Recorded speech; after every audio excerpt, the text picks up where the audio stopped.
What's good, ladies and gentlemen? It's the one and only T-Style Isaac Kenny, alias T-Style Black, alias T-Style Rap, alias that nigga T-Style, aka T-Style Schwarzenegger, aka T-Style Garvey.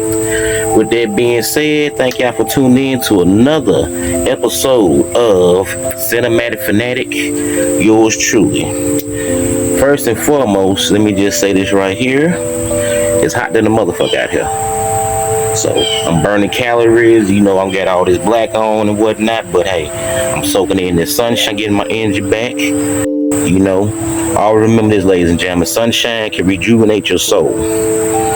Keep that in mind. So with that being said, on today's topic of Cinematic Fanatic, I want to talk about the individual that I actually got one of my alias from, which is that badass Leon Isaac Kennedy. Now, for those who don't know who Leon Isaac Kennedy is, Leon Isaac Kennedy is a cat from Ohio. I want to say cut as a radio DJ or personality or whatever like that, because he used to be known as Leon the Lover. Now, keep that in mind. So, he started doing this thing and whatnot, and guess who his partner was? His friend, ladies and gentlemen, the legendary green-eyed motherfucking that badass P. Robinson.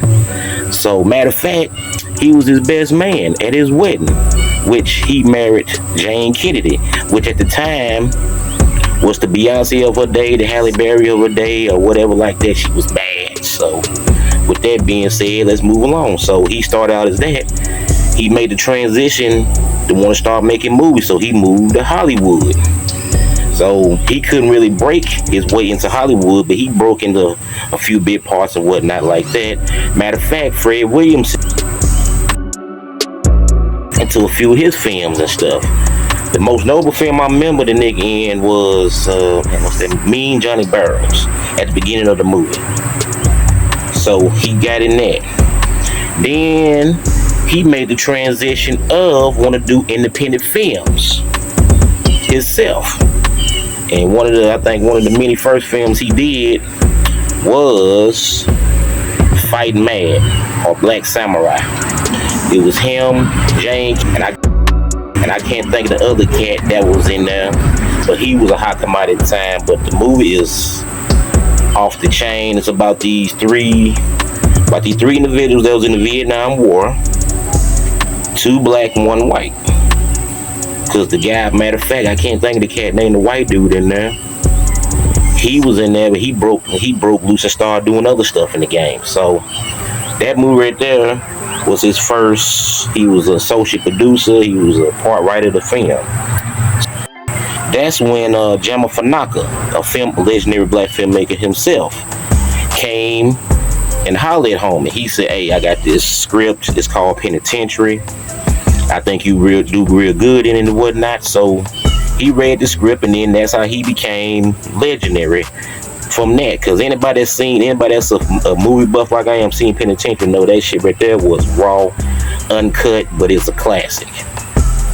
So, because matter of fact, originally for that part, he wanted Glenn Turman to be there, to do the part. But Glenn Turman at the time, he couldn't do it because he was, matter of fact, he had married legendary soul singer Aretha Franklin.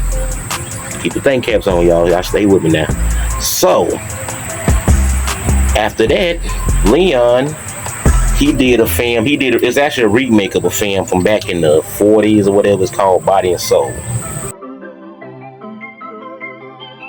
So, he's a boxer named Leon Jackson, which is stage name or his fight name was going to be Leon the Lover, right? Y'all keep with me now. Y'all excuse the fans and the flies and shit. So that popped off, and guess who was his co-star? His wife, Jane Kennedy.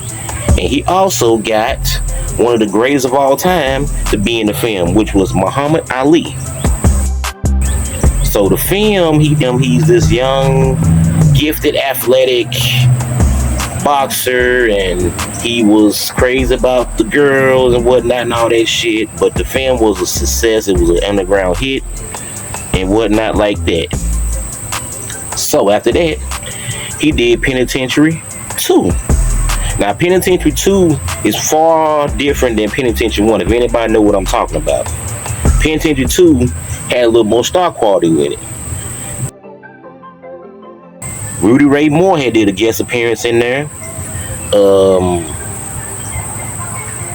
Damn, what's homeboy name? Hot Thor James, he played Big Red in the Fire Heartbeats. He was in there.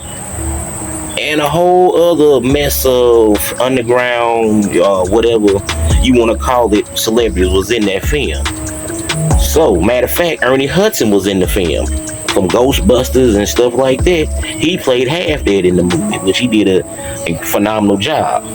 So after that, he did a film with Chuck Norris. I think it was called Lone Wolf McQueen or whatever it was.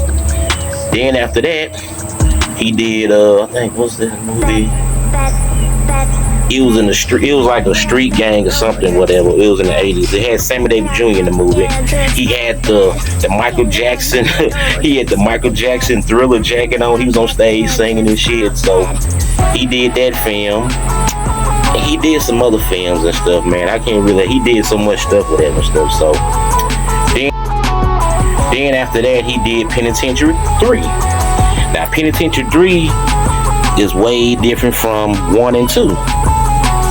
This one was where he was at the top or whatever, whatnot, and somebody slipped him a super steroid or something, whatever like that. He ended up beating the dude ass in the ring, going back, guess where? To the penitentiary, which was fucked up. So he went back there, then come to find out, they wanted him to be in this underground fighting ring and shit. Cause I think Danny Toretto, he was in the film.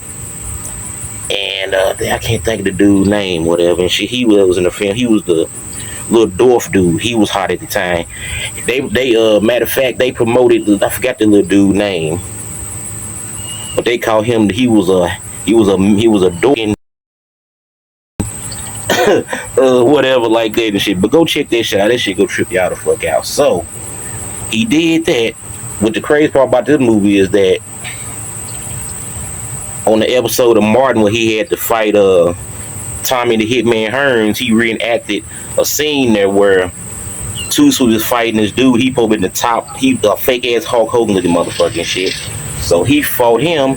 He got hit, and he hit the back of the thing like they were here, wow, like that and shit. So that happened. But if anybody seen the episode, they know what I'm talking about. But on different when Martin was stuck on like it right here and shit. But he got that from that. So a little bit, keep your think cap on, y'all. I'm telling y'all, I'm giving y'all all kind of jewels and Easter eggs here, so keep in mind. Now, after that, he stepped away from filmmaking because he saw how the game was going. Then he went into ministry and stuff like that. And then after that, he partnered with Smokey Robinson, and then they formed Smokey Robinson Foods on the West Coast. So Leon Isaac Kennedy, man, he was an individual. He financed his own films. He was in real estate. Actor, producer, writer, model. Like I said, man, homie was a Renaissance man, and I feel like that a lot of people in this generation need to know about him and many others. But I'm gonna, because I am the cinematic fanatic, TSTYLE Isaac Kennedy. So with that being said, I'm gonna cut this, y'all, because it's hot in the motherfucker out here. Y'all see me sweating and shit, so I'm burning calories. And this is live with TSTYLE Isaac Kennedy, another series of the Cinematic Fanatic. And I'll see y'all on the flip side. Peace out.